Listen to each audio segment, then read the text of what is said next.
नमस्कार मित्रांनो, आजच्या गोष्टीचं नाव आहे ठेविले अनंते तेथेची राहावे. एका गावामध्ये एक राजा राज्य करीत होता. एके दिवशी राजा सिंहासनावर बसलेला असताना एक साधू तिथे आला.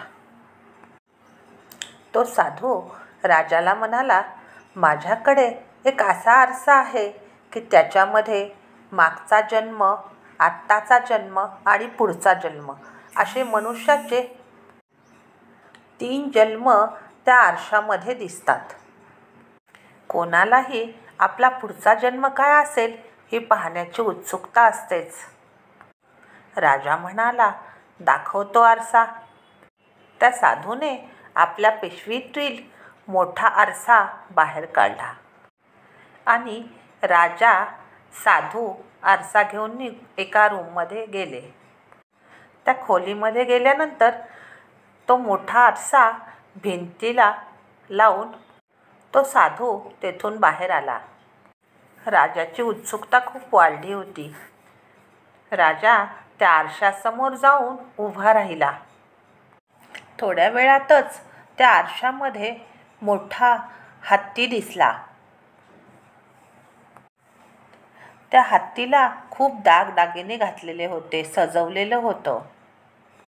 म्हणजे राजाचा अगोदरचा जन्म हा हत्तीचा होता.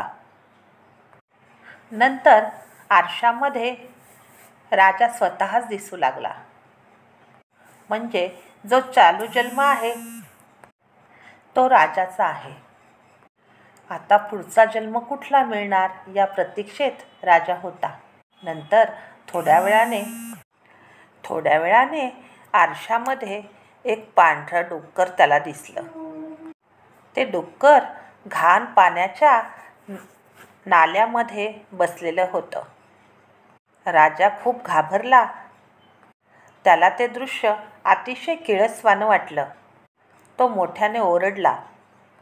तितक्यात तिथे साधू आणि शिपाई पळत आले. काय झाले म्हणून राजाला विचारत होते. राजा म्हणला, माझा पुढचा जन्म हा डुकराचा आहे. राजा तेव्हापासून खूप चिंतेत राहू लागला. मग राजाला एक युक्ती सुचली. तसेही राजाचे वय झालेच होते. राजाने एका शिपायाला बोलून घेतले आणि त्या शिपायाला सांगून ठेवले की माझ्या मृत्यूनंतर जे डुक्कर दिसेल त्याला तू मारून टाक. शिपाई म्हणला, ठीक आहे, परंतु सगळ्या डुकरांना मारणे शक्य होईल असे मला वाटत नाही. तेव्हा राजा म्हटला, या डुकराच्या योनीतून मला लवकर मुक्तता हवी आहे. माझ्या मृत्यूनंतर प्रत्येक डुकरावरती तू बंदूक रोख आणि जेव्हा मी डुकराच्या जन्मात असेल आणि तू माझ्यावरती बंदूक रोखशील तेव्हा मी तुला बोलेल, मार गोळी, तेव्हा तू मला मार. शिपाई म्हणला, ठीक आहे. काही वर्षानंतर राजाचा मृत्यू झाला.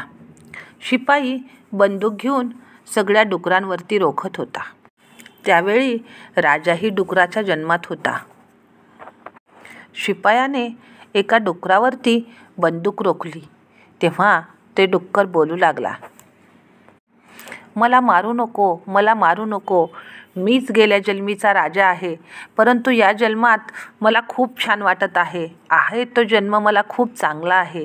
तू मला मारू नको. शिपायाने बंदूक खाली केली आणि निघून गेला. मित्रांनो, कोणताही जन्म मिळाला तरी पण मृत्यू हा नकोच असतो. धन्यवाद. सबस्क्राईब करा आणि लाईक करा.